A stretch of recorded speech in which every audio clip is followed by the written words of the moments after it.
Ce programme vous est offert par la SENSAP, première institution publique en RDC certifiée ISO 9001.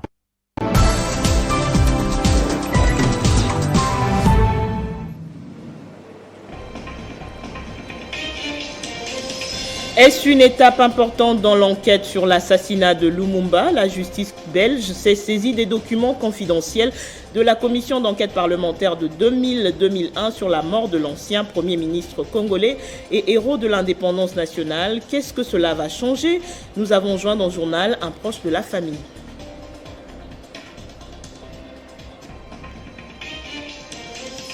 Que reproche-t-on au gouvernement provincial du Haut-Katanga dans la répression de la marche pour exiger la libération de l'ancien président de la CENI, Daniel Ngoï Mulunda?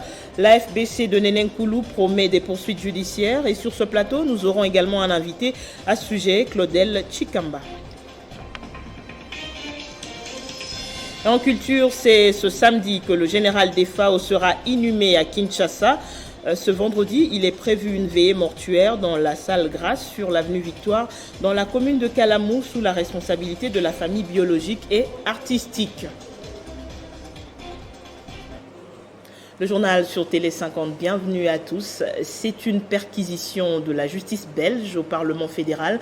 Le parquet s'est saisi des documents confidentiels de l'enquête parlementaire sur la mort de Patrice Emery Lumumba, dans ce qui semble comme un bras de fer entre les deux institutions. La justice belge a carrément décidé de placer sous scellé les documents de l'enquête qui, selon certains, n'a pas fait toute la lumière sur la mort de l'ancien Premier ministre congolais. Suivez plutôt la réaction de la famille à ce sujet.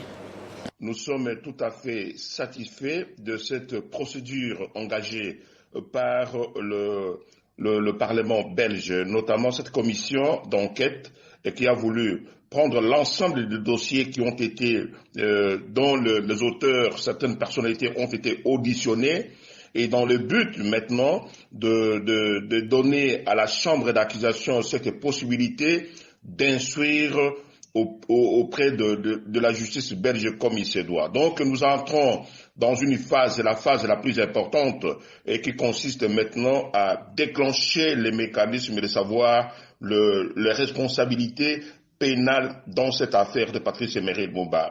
Nous devons garder en mémoire qu'aujourd'hui, pendant que nous sommes en train de parler, pendant que nous sommes en train de faire avancer ce dossier, le relique de Patrice Emery Lumumba, c'est-à-dire que la dépouille de Patrice Lumumba que nous appelons de tout notre vœu à revenir au Congo se trouve encore entre les mains du Royaume et de la Belgique, beaucoup plus précisément au tribunal fédéral belge. Donc c'est une preuve matérielle.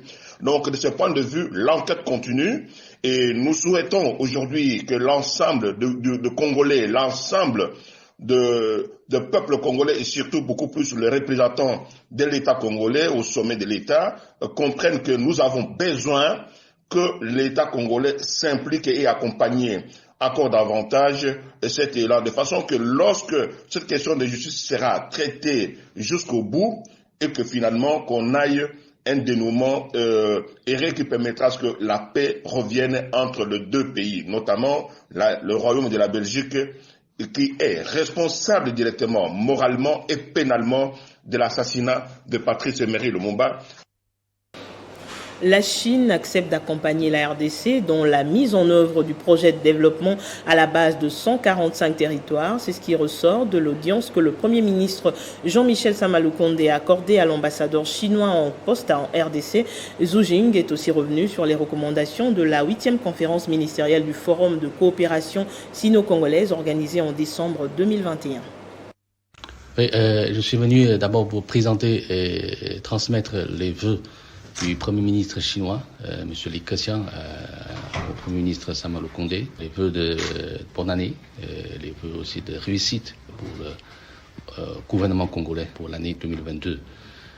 Nous avons aussi une discussion sur la mise en œuvre des acquis de la 8e conférence ministérielle du Forum sur la coopération sino-congolaise qui a eu lieu à Dakar en décembre dernier. Le gouvernement chinois a annoncé 9 programmes pour promouvoir la coopération sino-congolaise.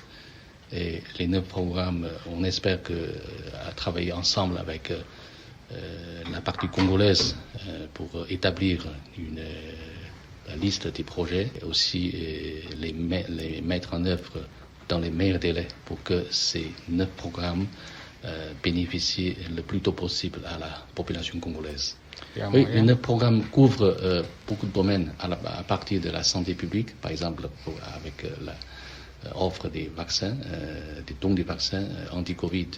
Aussi, il s'agit aussi des domaines comme promouvoir des investissements, promouvoir le commerce bilatéral, promouvoir la coopération dans le secteur agricole. Nous voulons bien travailler avec nos amis congolaises pour identifier et concevoir des projets de coopération concrète pour que cette coopération bénéficie davantage au développement du Congo. On reste à la primature où Jean-Michel Sama-Lukonde a reçu ce vendredi l'ambassadeur américain en RDC, Mike Hammer, pour parler des relations bilatérales entre les deux pays et discuter sur des questions de paix, de sécurité, de lutte contre le terrorisme, de diplomatie et de développement. On a un agenda très chargé. Je viens de retourner des États-Unis où j'ai eu des réunions avec la Maison Blanche, le département d'État, mes collègues à Washington. Il y a beaucoup d'intérêt de faire avancer notre proche relation.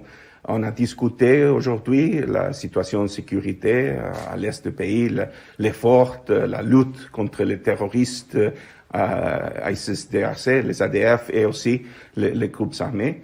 On a discuté de la situation économique, comment on peut encourager des investissements américains au pays.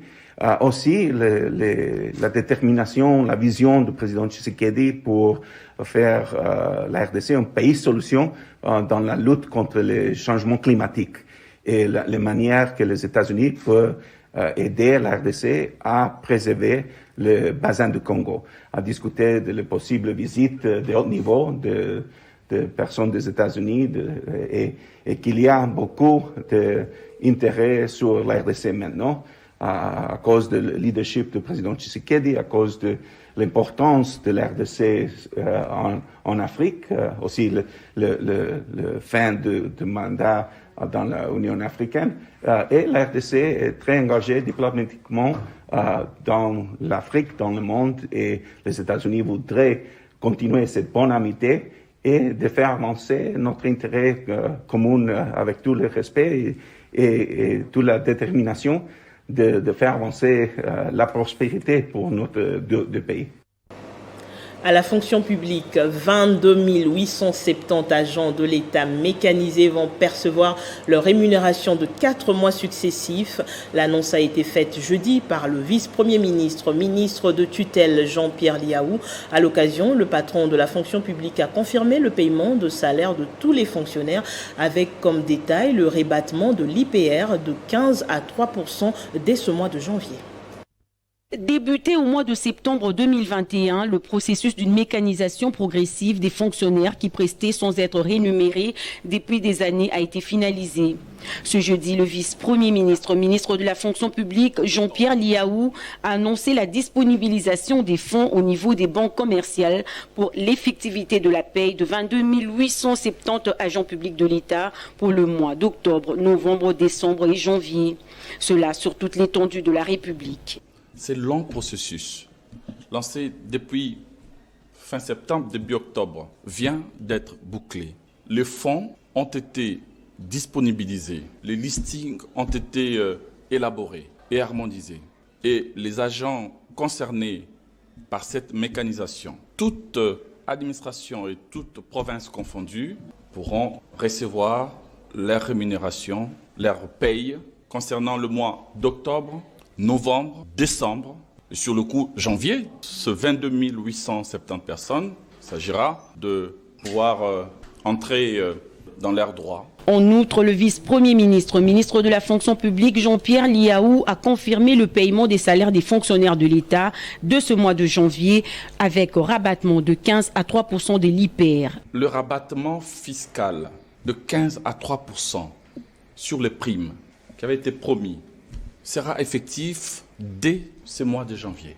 Jean-Pierre Liaou a rassuré d'autres fonctionnaires se trouvant dans les cas similaires que le 22 870 mécanisés que les dispositions usuelles seront prises pour qu'ils accèdent très rapidement à leurs droits. Ceux de fonctionnaires qui se retrouvent dans la même situation d'impaiement, on les appelle des non-payés, mais dont les noms ne se retrouvent pas sur les listings de cette première vague. Je voudrais leur adresser un message d'apaisement et leur rassurer que nous sommes déterminés, sous la coordination du Premier ministre, de tout mettre en œuvre pour que leur situation soit prise en compte dans le cadre des vagues à venir. Promesse a été faite par Jean-Pierre Liaou de s'attaquer à d'autres dossiers importants tels que la régularisation des NU, la réhabilitation éventuelle des agents frappés par le blocage de salaire après examen et recours. Répression contre la manifestation pour exiger la libération de pasteur Daniel Ngoï Mulunda. Arrêté depuis une année, l'Alliance des forces pour le bien-être des Congolais partis de Néné Ilunga Nkulu continue de pointer le gouverneur du Haut-Katanga comme véritable commanditaire de cette répression brutale contre les manifestants. Par ailleurs, l'AFBC confirme sa décision de poursuivre en justice Jacques Yaboula Katoué et son gouvernement pour le traitement inhumain que la police a exercé sur les paisibles Congolais. Depuis la répression sanglante de la manifestation du mardi 18 janvier par les forces de l'ordre à Lubumbashi dans les Hauts-Katanga, le gouvernement provincial est dans une véritable tourmente, malgré les arguments avancés par son porte-parole. Du côté de l'AFBC de Néné Nkulu Ilunga, les manifestants ne décolèrent pas, ils déplorent avec véhémence l'usage disproportionné de la force et le recours à la violence pour réprimer une marche pacifique et dûment autorisée par l'autorité compétente en la matière. Selon l'Alliance des forces pour le bien-être des Congolais, au moins 4 personnes ont perdu la vie dans cette répression brutale, 14 blessés graves, dont Mathieu Kansuka Wambanza, son initiatrice et autorité morale Néné Ilunga Nkulu, et Joseph Kiduba, coordonnateur du parti. 44 autres blessés légers et plusieurs arrestations arbitraires, bilan déjà contredit par la police locale. En outre, dans le cadre de la lutte contre les violences faites à la femme, suivant l'article 14 de la Constitution, ce parti politique membre du Front commun pour les Congo de Joseph Kabila fustige des attaques ciblées contre les manifestantes, dont les cas les plus graves enregistrés sont les coups et blessures sur l'ancien ministre de Travail et Prévoyance sociale Néné Ilunga Nkulu, Aziza Choukou et d'autres femmes dont l'une était enceinte et a risqué de perdre sa vie et celle de son bébé après avoir reçu des coups au bas-ventre. Ceux-là sont cités celles qui étaient déshabillées publiquement. Pour l'FBC, le gouverneur du Haut-Katanga, Jacques Yaboula Katoué, reste le véritable commanditaire de ces actes. Par ailleurs, l'Alliance des forces pour le bien-être des Congolais confirme sa décision de poursuivre en justice du gouverneur Jacques Yaboula Katoué et son gouvernement pour ce traitement. Un invité dans ce journal, il s'agit de Claudel Chikamba, analyste politique, pour nous éclairer justement sur cette répression policière lors de la marche de la communauté katangaise pour la libération de l'ancien président de la CENI, Daniel Ngoï Mulunda. Bonsoir. Bonsoir madame. Vous avez suivi avec nous qu'on annonce une plainte contre le gouverneur Jacques Yaboula Katoué, désigné comme donneur d'ordre pour réprimer les manifestants. Qu'en dites-vous ? Je vais suivre avec vous, avec beaucoup de regrets, une plainte mal orientée, on appelle cela l'aberratio ictus en droit. Et donc il y a erreur de la personne sur laquelle il faut déporter cette plainte. Et puis obscuri libelli, ça veut dire que l'objet même de la plainte est flou. Et donc on ne pourrait pas bien entendu cautionner cela parce que tout simplement que celui qui porte la plainte, qui a la charge de la preuve, ne pourra pas dire Jacques Yaboula a donné cet ordre à qui, quand, et où et comment. Et donc, il s'agit du sensationnel. Vous avez suivi dans l'élément de reportage, on parle de 4 personnes qui ont été tuées. Qui sont ces 4 personnes? À Lubumbashi, il n'y a pas de deuil qui ont été organisés. Ou la liste de ces 4 personnes. Mais que s'est-il réellement passé? Il y a eu 14 blessés graves et 44 blessés légers, ainsi que d'énormes dégâts matériels d'ailleurs annoncés comme par certaines organisations. Les organisateurs eux-mêmes ont mis en place une commission médicale pour faire le suivi de ces personnes qui ont déclaré avoir été blessés. Eh bien, vous savez qu'il parle de combien de personnes? Une dizaine de personnes seulement. La société civile du Haut-Katanga, qui a fait le monitoring de cette marche, parle d'une dizaine de personnes, dont 2 blessés légèrement graves. Une personne qui dit avoir été poignardée par un policier, encore qu'il faudrait que la personne puisse le prouver.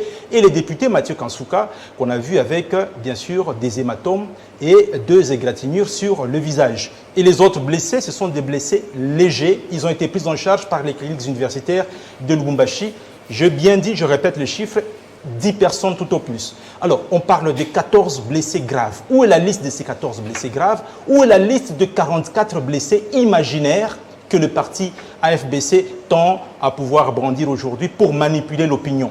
Le gouverneur Jacques Yeboula, qui est aujourd'hui dans sa posture préférée, laquelle celle de rassembleur et celle d'unificateur, mais aussi des reconstructeurs de la province du Haut-Katanga. Vous savez que le Haut-Katanga a connu beaucoup de troubles dans le passé. Et aujourd'hui, le discours que le gouverneur tient, c'est celui de dire à tous les enfants du Haut-Katanga que le chef de l'État, Félix-Antoine Tshisekedi Tshilombo, voudrait que la population, que l'accent soit mis sur l'homme. Et donc, toute l'action du gouvernement provincial aujourd'hui est portée sur cela. Ce qui s'est passé réellement, c'est quoi? C'est que la marche a été autorisé le 14 janvier. Le même 14 janvier, vers le soir, le maire a écrit une deuxième lettre annulant la marche. Les organisateurs de la marche étaient au courant de cela. À la date du 17 janvier, alors que la République démocratique du Congo célébrait son héros national Patrice Emery Lumumba, les organisateurs ont envahi les médias et les réseaux sociaux pour démentir le fait que le maire avait déjà interdit la marche, avait déjà annulé l'autorisation de la marche. Le mardi 18 janvier, le maire de la ville de Lubumbashi était sur le terrain pour expliquer aux organisateurs que la marche était annulée, qu'il fallait rentrer à la maison. Mais les organisateurs ont tenté de les persuader qu'il fallait marcher. Et la police qui a mis une barrière, les organisateurs ont tenté de forcer cette barrière de la police. C'est la police, en répliquant aux provocations des organisateurs, qui a eu quelques accrochages. Donc, selon vous, où se situe alors la responsabilité du gouvernement provincial du Haut-Katanga dans cette répression? La responsabilité du gouvernement provincial du Haut-Katanga est dans l'imaginaire du parti politique AFBC et de ceux que ces partis tentent d'emballer dans cet imaginaire. Parce que le gouvernement provincial du Haut-Katanga n'autorise pas l'organisation des marches, le gouvernement provincial du Haut-Katanga n'a fait qu'envoyer le ministre d'ailleurs provincial qui est venu, qui a expliqué la situation aux organisateurs de la marche, que la marche ne pouvait plus être tenue. Et donc le gouvernement provincial du Haut-Katanga n'a aucune responsabilité sur ces accrochages. Je viens de suivre votre reportage. Quels organisateurs ont fait marcher une femme enceinte? C'est extrêmement grave. Je viens de suivre votre reportage que les organisateurs se sont plaints des coups et blessures qui ont été portés sur l'autorité morale de ces partis politiques. Avez-vous vu cette autorité morale avec des coups et blessures? Nous avons vu une personne qui était fatiguée, peut-être par le fait de courir, et qui s'est assise par terre avec les bras en l'air.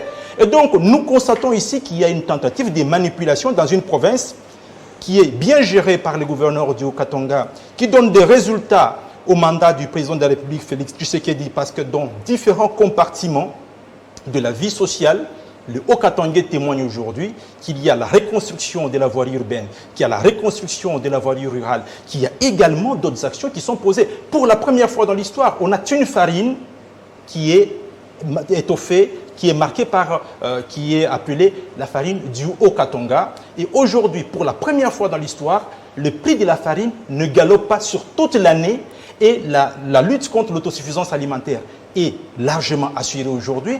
Et donc, une province qui est aussi stable ne mérite pas d'être déstabilisée par les personnes qui, par le passé, étaient justement dans ces pratiques de répression de marche.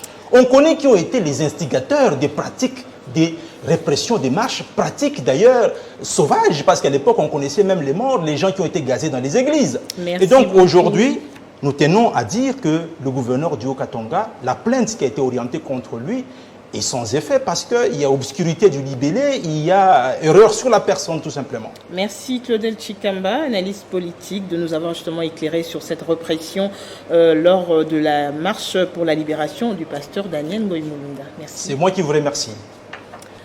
C'est autour du mot paix que le gouverneur Jacques Yeboula Katoué a réuni les associations socioculturelles membres de la Fondation katangaise ce vendredi dans la salle de banquet du gouvernorat de province. Jacques Yeboula Katoué a aussi échangé avec la société civile du Haut-Katanga, le condensé de ces deux audiences dans ce reportage.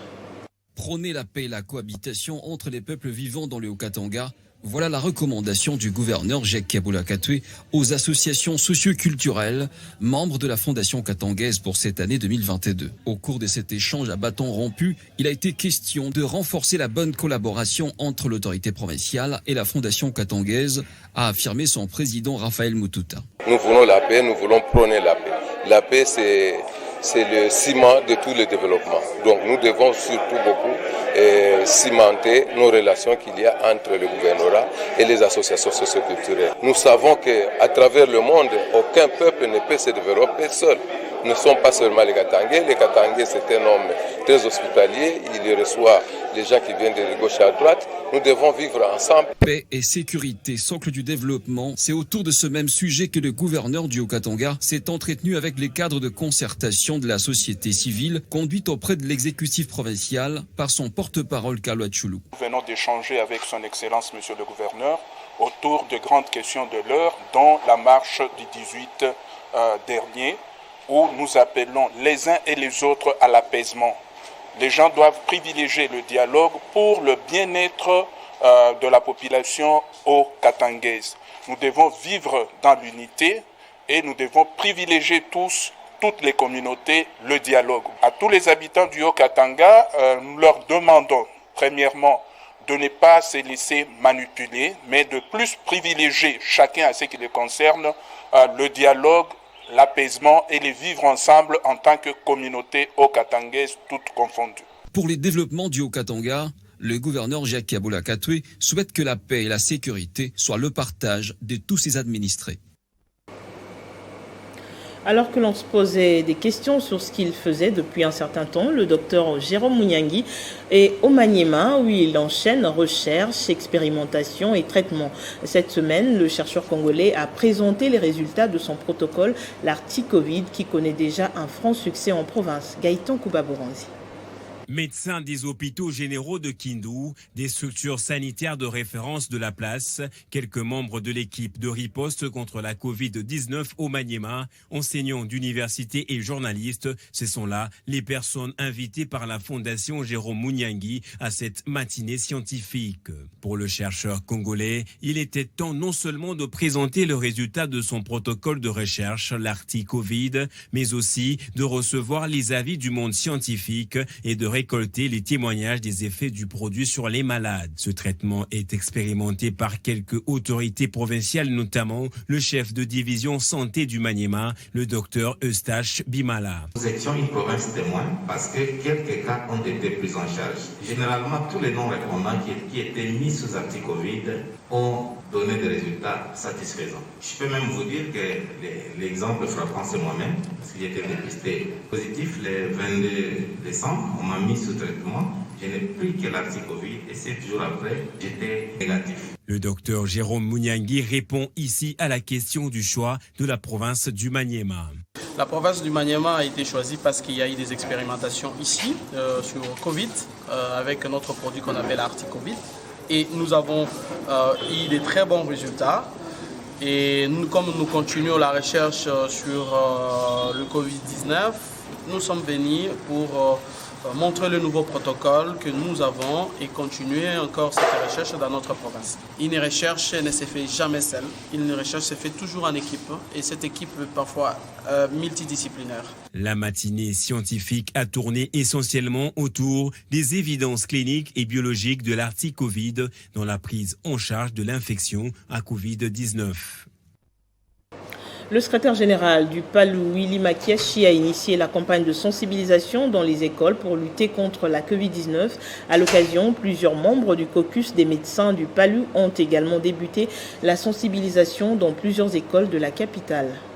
C'est depuis le 14 décembre 2021 que le ministre de la Santé a annoncé la présence du variant Omicron sur le territoire national. La RDC a été frappée de plein fouet par une 4e vague de la pandémie de la Covid-19 et face à l'augmentation exponentielle des cas depuis plusieurs semaines, le secrétaire général du Parti Lumumbiste Unifié, le professeur Willy Makiachi, a initié une campagne de sensibilisation contre la Covid-19 dans différentes écoles. C'est ce qui justifie la descente sur terrain des membres du caucus des médecins du PALU dans plusieurs écoles de la capitale congolaise, notamment le lycée Notre-Dame de la Providence, l'Institut scientifique et technique de Ngaliema, le complexe scolaire Kikweta et enfin l'école Révérend Kim. Partout où ils sont passés, les membres du caucus des médecins du Parti Lumumbiste Unifié ont également remis des kits de protection contre la Covid-19. C'était très important que cette initiative qui a été prise par des médecins, sous le haut patronage du secrétaire général chef du parti Lumumba s'est unifié, le professeur Willy Makiashi, soucié de la population congolaise qui a voulu à ce que nous ne puissions pas laisser ces élèves qui sont jeunes, qui aujourd'hui sont plus touchés par la 4e vague. Il fallait nécessairement que nous puissions descendre au sein des écoles, sensibiliser ces élèves et aussi les assister, tout en distribuant des cache-nez, de désinfectants, des savons liquides. C'était très important. Parce que tant qu'on n'a pas déclaré la fin de la pandémie, nous devons continuer à observer une surveillance armée, comme l'a dit le chef lui-même. Au-delà de la politique, le secrétaire général du parti Lumumbiste unifié, le professeur Willy Makiashi, tient également au bien-être de la population congolaise descendant de Lumumba et de Gizenga. Et en province, lancement de l'atelier de vulgarisation de l'édit budgétaire exercice 2022 ce vendredi par le gouverneur ad intérim du Olomami Kabamba Ilunga en présence des membres du gouvernement et ceux de l'Assemblée provinciale. Ce document est chiffré à 184 milliards des francs congolais. C'est sous le haut patronage du gouverneur à l'intérim de la province du Olomami, Anani Orbatame, que le ministère provincial de budget organise durant 2 jours un atelier portant vulgarisation de l'édit budgétaire exercice 2022, chiffré à 184 milliards de francs congolais, et de la circulaire contenant les instructions de l'exécution de ce présent budget, équilibré en recettes et en dépenses, dans l'optique de répondre aux besoins de la population en matérialisant le plan d'action du gouvernement provincial qui fait du développement dans tout le secteur de la vie sa priorité. Expression du gouverneur Kabamba Orbatame dans son mot d'ouverture où il a remercié l'Assemblée provinciale pour avoir doté le gouvernement provincial le moyen de sa politique. L'atelier qui s'ouvre ce jour porte non seulement sur la vulgarisation de l'édit portant budget de la province du Olomami pour l'exercice 2022, et la circulaire contenant les instructions relatives à son exécution, mais surtout sur l'engagement de tout un chacun à réaliser les assignations budgétaires en vue d'atteindre les objectifs du développement de notre province au cours de l'année 2022 et ainsi rencontrer les attentes de la population.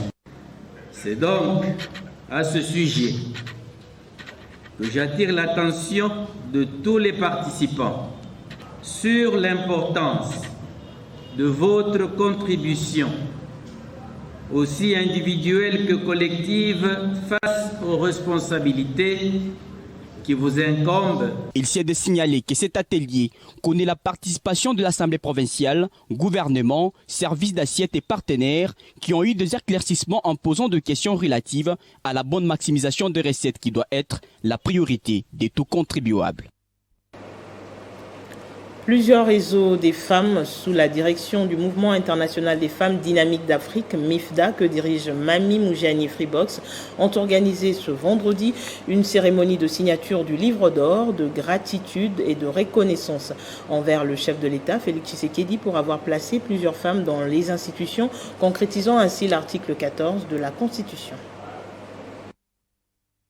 Il s'agit des femmes du Mouvement international des femmes dynamiques d'Afrique, MIFDA, et celles de plusieurs autres réseaux qui ont tenu à témoigner toutes les reconnaissances et gratitude envers le chef de l'État, Félix Antoine Tshisekedi Tshilombo, pour son engagement palpable dans la promotion de la femme congolaise.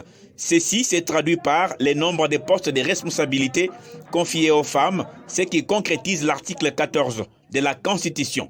Au cours de cette cérémonie de signature du livre d'or de reconnaissance, organisée ce vendredi 21 janvier 2021 à l'hôtel de la Gombe et à laquelle les femmes importatrices de produits surgelés ont également pris part, un engagement ferme a été pris par toutes les femmes pour donner une majorité écrasante au président Tshisekedi en 2023 en guise de remerciements. La femme ne change pas, la femme elle est toujours fidèle. Si elle dit quelque chose, elle le fait.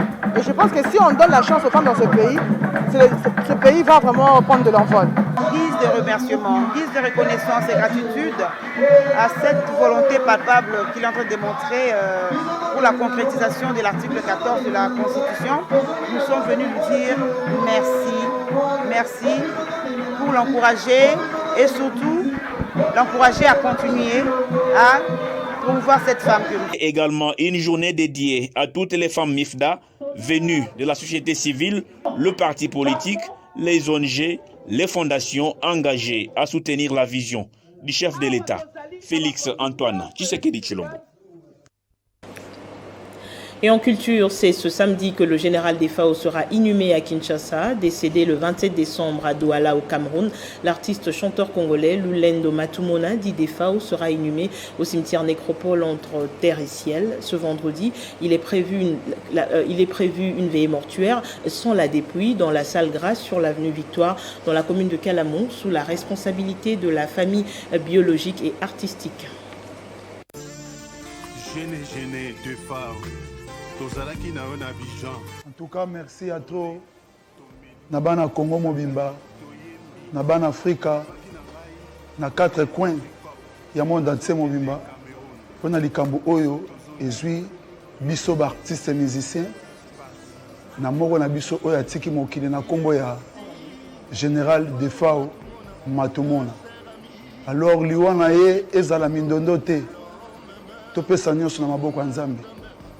Na yenga moko te, na ye bongo, na président Adio Salemba, Oyo, Papa Verkis Kiamwangana, apesa ki ye Mukumba, a représenté biso nyonso, Union des musiciens congolais Imiko. Yango moni na ye awa, na info ya sûr, na chaîne na biso ya munene, na télé 50, Oyo ekambamaka, na makasi ya ye moko kulutu Jean-Marie Kassamba. Ba programme na biso lobby artiste et musicien nyonso peuple congolais toza bongo na morgue ya cinquantenaire à partir ya 8h. Tozeli corps ya artiste et musicien général de FAO tolongoli yango wana tokokende yango bongo na place des artistes. Eza bongo na Matonge, eza bongo na Victoire wana. Soki tolongo wana tokobeta na concert ba musiciens nyonso oya Congo Brazzaville na obazana libanda mboka baza awa toyembi tobini tozwi corps toye nango bongo na musée national. Soki tolongo na musée nde toke nango na nécropole esika nini tokokunda artiste musicien. Général de FAO tikinga na mawa adios.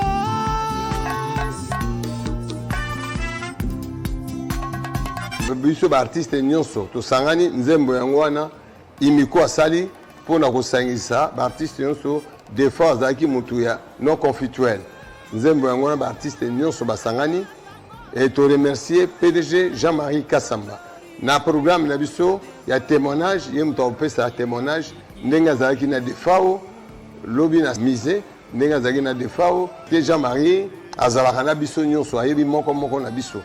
Et toujours remercier que toujours senga makambo c'est de Kambola na malamu. Et avant de boucler ce journal, sachez aussi que sous la direction de son président Denis Kambai Chimbumbu, le comité organisateur des funérailles du sénateur Boni Mawatadi confirme la levée du corps et son enterrement pour ce samedi 22 janvier 2022.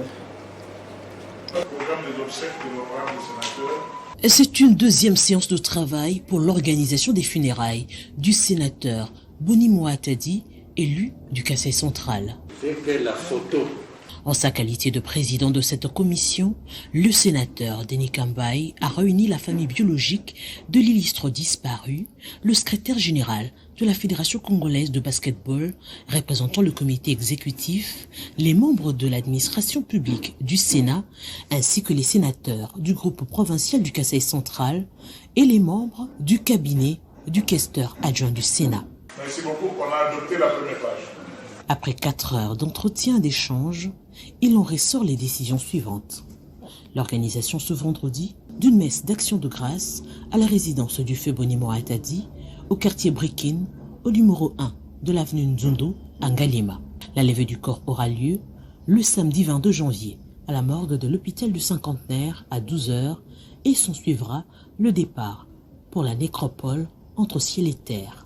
La mort, ce n'est qu'une continuité de la vie. Pleurant avec ceux qui pleurent, le sénateur Denis Kambai tient à la bonne organisation des funérailles pour rendre hommage à l'homme qu'a été Boni Mawatadi, tant sur le plan sportif que politique. On en vient au rappel des principaux titres. Est-ce une étape importante dans l'enquête sur l'assassinat de Lumumba? La justice belge s'est saisie des documents confidentiels de la commission d'enquête parlementaire de 2000 à 2001 sur la mort de l'ancien Premier ministre congolais et héros de l'indépendance nationale. Qu'est-ce que cela va changer? Vous avez suivi dans le journal un proche de la famille. Que reproche-t-on au gouvernement provincial du Haut-Katanga dans la répression de la marche pour exiger la libération de l'ancien président de la CENI, Daniel Ngoï-Mulunda? La FBC de Nenenkulu Ilunga promet des poursuites judiciaires. Et sur ce plateau, vous avez également suivi des éclaircissements de Claudel Chikamba à ce sujet. En culture, c'est ce samedi que le général des FAO sera inhumé à Kinshasa. Ce vendredi, il est prévu une veillée mortuaire dans la salle Grasse sur l'avenue Victoire, dans la commune de Kalamou, sous la responsabilité de la famille biologique et artistique. Et c'est la fin de ce journal. Le prochain, c'est dans moins d'une heure. D'ici là, portez-vous bien.